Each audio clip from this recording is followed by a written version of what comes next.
Hola amigos de Perlas Cristianas, estamos aquí en una nueva entrega de Perlas Cristianas para hablarles de un hecho que es algo constatable.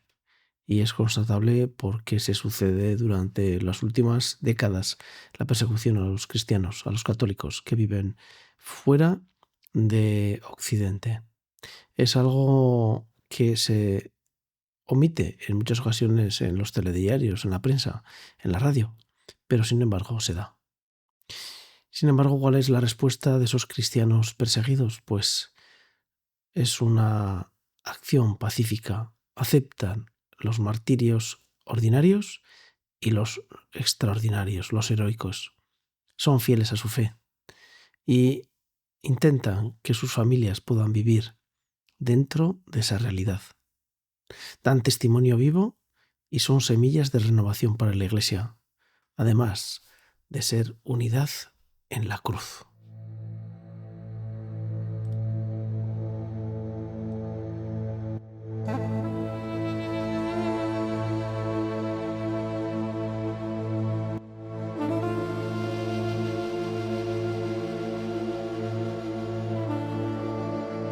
Imaginen un pueblo pequeño en Pakistán.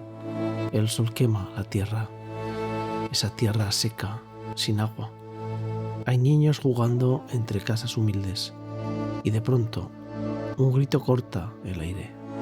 Blasfemia, gritan. Piedras que empiezan a volar hacia una iglesia y una familia cristiana corre a esconderse. Rezan en silencio.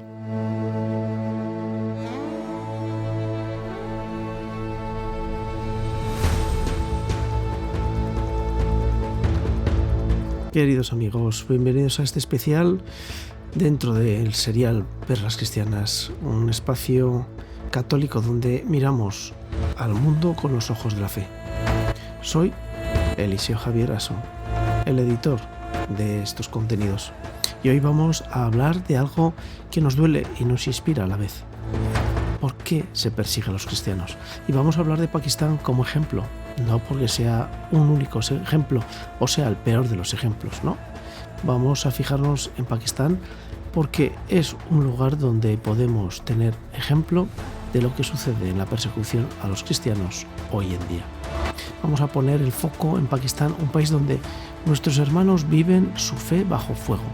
Nos basaremos en un programa especial de Donde Dios llora, que es una difusión en español de ACN, Ayuda a la Iglesia Perseguida y Necesitada.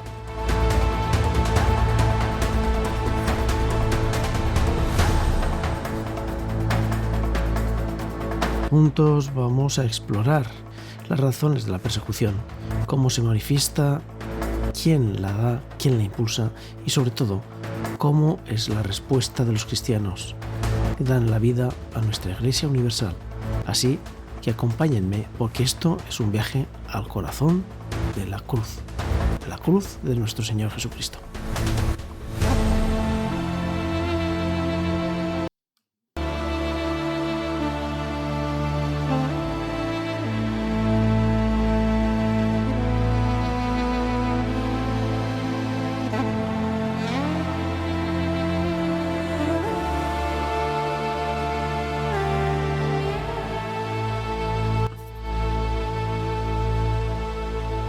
Pero primero, ¿por qué persiguen a los cristianos en Pakistán?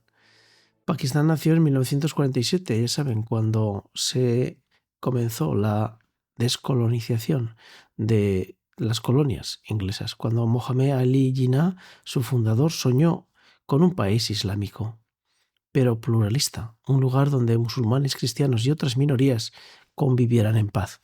Saben que Pakistán e India formaban una sola unidad.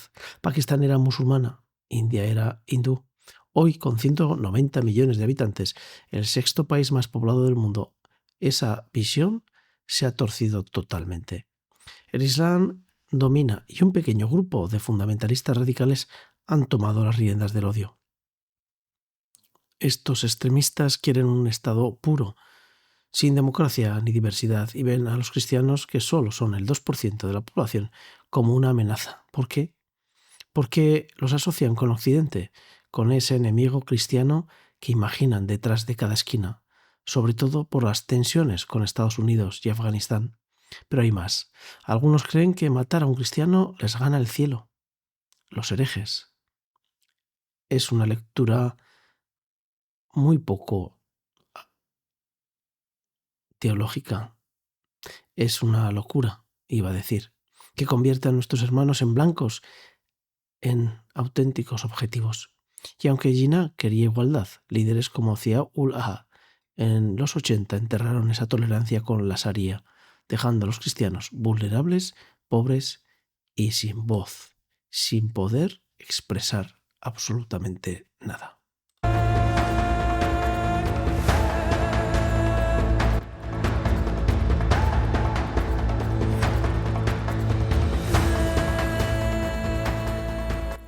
Pero, ¿cómo es y cómo resulta esa situación con respecto a lo que es la persecución? Ahora es brutal y variada. Una de las armas más crueles son las leyes de la blasfemia, ¿sí? Porque supone prácticamente dejar a las personas sin posibilidad de defensa, sin posibilidad ninguna de poder ante los demás decir lo que ocurre. Si alguien te acusa de insultar al Corán o a Mahoma, aunque sea mentira, te enfrentas a penas de muerte. En tribunales inferiores, con pruebas falsas y presiones de imanes radicales, te condenan muy rápido. El Tribunal Supremo a veces revoca estas sentencias, pero el daño ya está hecho. Años en la celda de la muerte, familias huyendo, una tragedia. Luego está la violencia pura, ataque a iglesias, como las bombas del 2015 en Lahore, que mataron a 17 y dejaron 80 heridos. O palizas, como las que describen donde Dios llora. En el testimonio irrumpieron la iglesia, destrozándolo todo.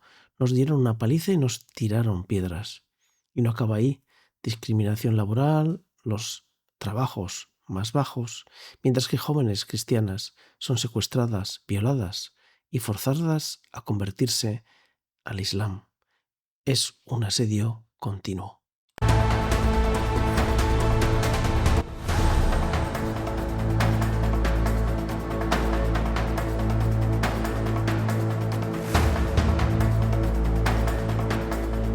Pero, ¿de dónde viene eso?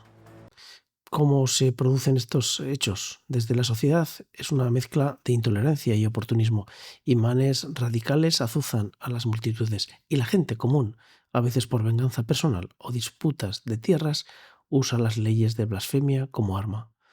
De donde Dios llora, nos recuerda Cecil Sodry, lo explica, la ley se usa para revancha. Tienes un desencuentro y acusas a alguien. Es tan fácil que una simple denuncia desata disturbios. Los cristianos son estigmatizados, tratados como extranjeros en su propia tierra, aunque han estado ahí desde siempre y son pakistaníes. Desde los gobernantes el panorama es igual de sombrío. La Sharia impuesta por Zia-ul-Haq convirtió al Islam en la ley suprema y las minorías quedaron como ciudadanos de segunda. El gobierno no protege, deja que los tribunales corruptos en corrupción condenen, que extremistas actúen y no reforma estas leyes abusivas de ninguna forma. Es una traición al sueño de Jinnah que el arzobispo Sebastián Shaw recuerda en el programa. Los cristianos, dice, apoyaron la creación de Pakistán. Contamos como musulmanes para fundarlo. Pero hoy esa alianza está rota.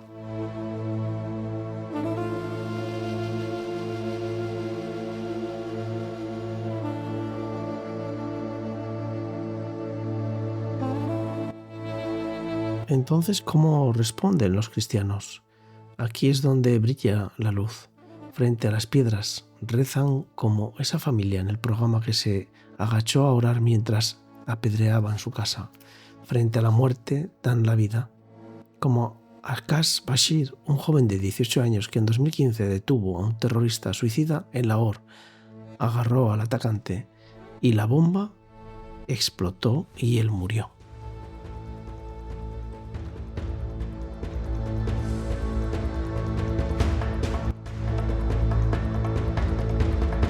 Pero salvó a 2.500 personas en la iglesia de San Juan. Es un mártir sin duda alguna, él dio ejemplo de lo que la fe cristiana puede llegar a aportar en una sociedad musulmana. Es un mártir y un héroe, y frente a la presión de convertirse al Islam, se aferran a su fe. Una mujer en una celda, sin manta ni comida, dijo: si Jesús sufrió por nosotros, esto no es nada. Es resistencia pacífica, amor sacrificial. Históricamente los cristianos han dado mucho en escuelas católicas, han educado a líderes pakistaníes cuando el país nació. Hoy, pobres en recursos, son ricos en fe.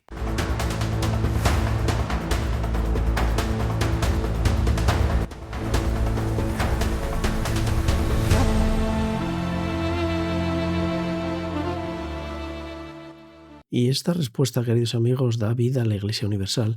El martirio de Akash y otros es derrota, pero sin embargo, como tal, ellos lo viven como una esperanza, pues el martirio de Akash es semilla. En San Juan, tras los ataques, hay 800 bautizos al año. Su testimonio cruza fronteras, nos acude aquí donde la fe a veces se vuelve cómoda, tan cómoda que casi desaparece. Nos recuerda en el Evangelio de Juan: no hay amor más grande que dar la vida por los amigos.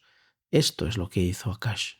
Su cruz une a los católicos del mundo, nos llama a rezar por ellos, a ayudarlos con obras como las que cuenta el canal Donde Dios Llora. Su valor planta una nueva generación de cristianos en Pakistán y renueva nuestra misión global de ser luz en la oscuridad. Somos una iglesia pobre en Pakistán, dice un testimonio, pero rica en amor y en fe. Eso es la Iglesia Universal, una familia que crece con la sangre de sus mártires.